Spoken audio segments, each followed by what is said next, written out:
Uhuru Kenyatta ule alikuwa rais wa Kenya. Juzi alikuwa anaongea mahali sijui ilikuwa wapi kwa mazishi fulani. Anaongea ni kama tunaishi ndani ya mapua yake. Anasema wao sijui tulifanya makosa gani.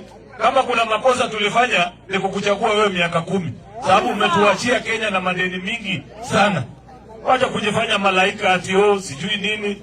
Unajua saa nyingine pia, and I want to tell the retired president, we have had other retired presidents in this country. The late Daniel Arap Moi was a retired president. For the 10 or so years plus that he lived after he left office, hakuna siku alifanya siasa na kumdharau mzee Kibaki. Yeye wakati alienda nyumbani, aliheshimu Kibaki na akanyamaza. Rais Kibaki wakati alistaafu 2012, alibehave kama rais mstaafu. Alienda akaketi chini, akafanya kazi yake kwa heshima ile ambaye inaambatana na mtu ambaye amepewa nafasi ya kuwa rais. Hii kierere ambaye wewe uko naye Uhuru ulitoa wapi? Si utulie kwa nyumba yako. Mambo ya kuja kutusomea na kutuambia vile tulifanya makosa. Kwani unafikiri wewe ulikuwa malaika?